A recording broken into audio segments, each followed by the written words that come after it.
Hello everyone, this is Here's Trivia. Welcome back to Season 4 of our subscriber game tournament as we continue here for Round 1 action in Group B. And we have our third match here between M3ngDE in the green versus Folden in the red. Now this will be both players' second match in the group, and we'll take a look at their composition, starting with M3ngDE. And he's bringing a different composition this time with Sima Liang, Zhang Liao, and Yan Liang. So across the board, we have a good mix of units once again. Seems to be M3ngDE's calling card. 2 Imperial Infantry. They're technically not Imperial. These are the precursor to the Imperial Sword Guard. They're technically Sima Liang's unique unit. They're very similar in stats. And then we have 4 Spear Warriors. Very good, cost-efficient spear options to go for that has an offensive punch as well as being able to be brace spears against enemy cavalry. And then on Zhang Liao, we have 2 of the heavy Xiliang cavalry, which is a overpriced version of the basic one, but depending on how you spend your fund, it could make sense to get 2 of them if the remaining fund difference is not enough for another unit. And then we have 1 Jian Sword Guard. And then on Yan Liang, we have a couple of the Northern Cavalry unit.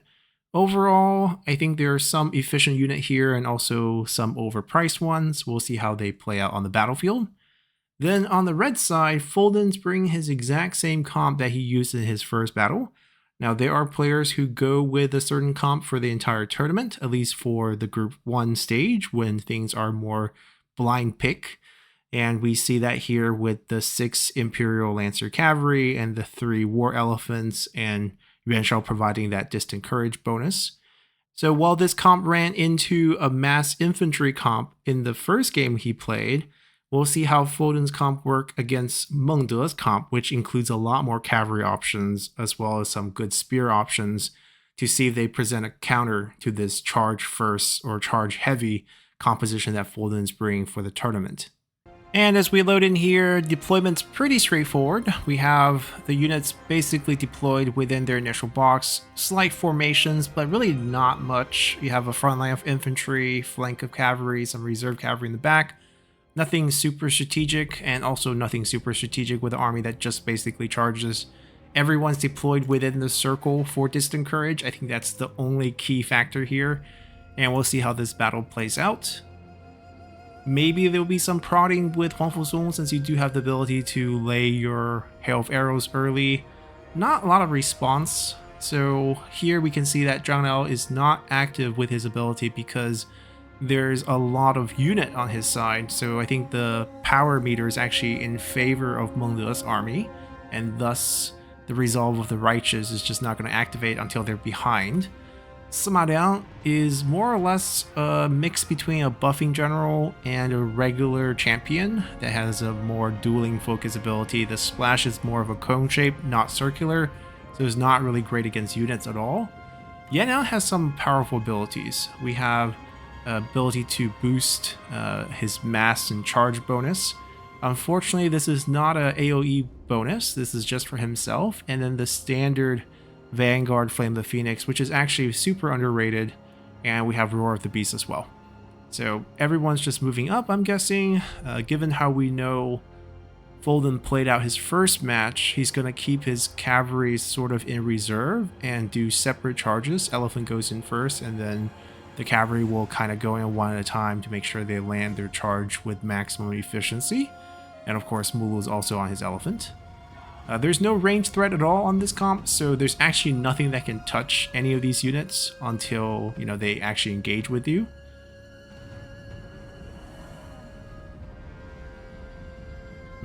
Faced with this enemy, what's the best thing to do here? The spear unit should just not move, because that way they at least get their brace, and they do have charge negation on them. Same thing for the Jian Sword Guards. Imperial Guards here, same thing. The cavalry is going to be sent first to try to, I guess, counter the cavalry charge. Or elephant charge here in this case. Alright, everyone's creeping up slowly.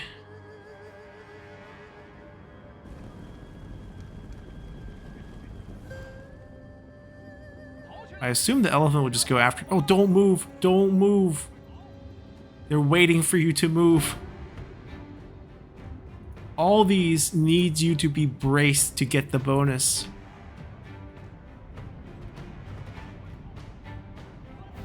Okay, they're trying to countercharge, but I don't know if they'll actually slow them down. Okay, you see the countercharge on the cavalry.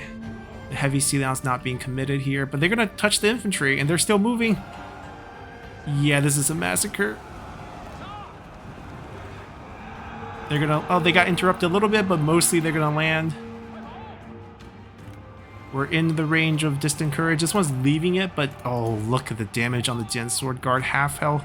They're not unbreakable this time like the last match with the Yellow Sky Heralds, and they're cycle charging them pretty efficiently. Spear Warriors should not be moving. Use your brace. Use your charge negation. Oh my god. Yeah, there goes more than half. And then the cavalry comes in to clean up the enemy cavalry who's stuck in combat, and they get a clean charge off and just erases the unit. Holding things in reserve, charging efficiently, definitely works in the favor. No one's touching Yuan Shao, so Yuan Shao is activating his bonus. John L's trying to give some bonuses here, but most of the units are not actually really fighting. The elephants are happy. They're kind of stuck, right? The cavalry's job is to make sure they're stuck so they can't cycle charge. Yuan Shao's on the run. John L smartly chasing after him. But here comes the next wave, and there's still 2 more in reserve. I think these just basically cycle charge and pulled out. Unbreakable for now. Cavalry being sicked on John L, so to free up another cavalry, yep, to protect their leader.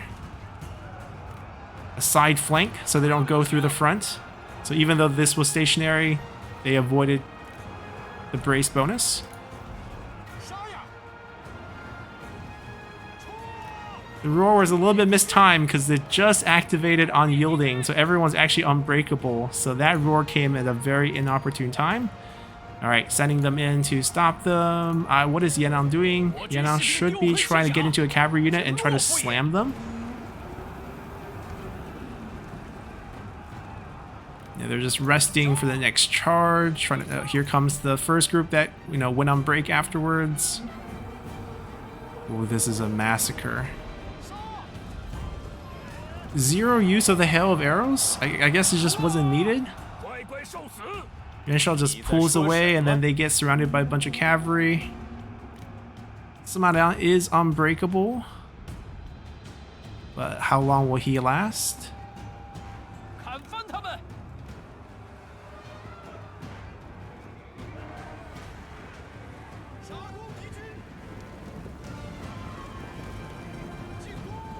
Yeah, Yuan Shao's the one that needs to be protected. Everyone else can fight. Next wave of charge. There's no running away. Charge speed bonus is just going to make them faster than you. And plus, heavy units are very slow. They're extra cost and they don't really bring much except for extra armor, which trades it away for speed. Sima Liang gets killed and it's over. Or perhaps a surrender. Maybe he wasn't killed, but he's getting chased down by Mulul. Well, that was another very fast battle, and I think this one really just came down to the fact that the infantry was moving when they got charged. The only saving grace on these units was that they had charge negation, and they just stayed still. They would have had that, and the elephant charge wouldn't have been so devastating. The cavalry came in. I think Folden's strategy is very well planned. He's very good with his comp, as proven by his 2 matches. The elephant goes in, crushes the enemy infantry, and then when the cavalry comes in to stop the elephant, which is the normal response, he sends his cavalry in to clean up the enemy cavalry with a free charge, and his cavalry is obviously the best shot cavalry in the game, being the Imperial version. And then he does it in a very steady 2 unit at a time manner, with separate targets, and then he pulls them out and then sends the next 2, and then whenever there's units that are vulnerable, he sends the reserve in to finish them off, or cycle charges one of the earlier units back to finish them off. The elephant's just a huge distraction that will kill a bunch of infantry, but that's not the main damage dealer. And if the enemy general tried to contest Yuan Shao's bonus, then those reserve cavalry can go in and save Yuan Shao and also damage the enemy general as well. So a very well planned comp. Huang Fuzong doesn't even have to fire his hail of arrows to gain any advantage. And once that charge starts, it's just really hard to stop, and it's very one-sided at that point. So another very one-sided match, and that will end our Group B coverage for today. There will be 3 more matches tomorrow as this group will continue and go till its completion until we know the top 2 finisher, as well as the result for the rest of the group for that contention of the top 4 third play finish to advance to the next round. So I hope you guys enjoyed it, and we'll see you all next time. Bye!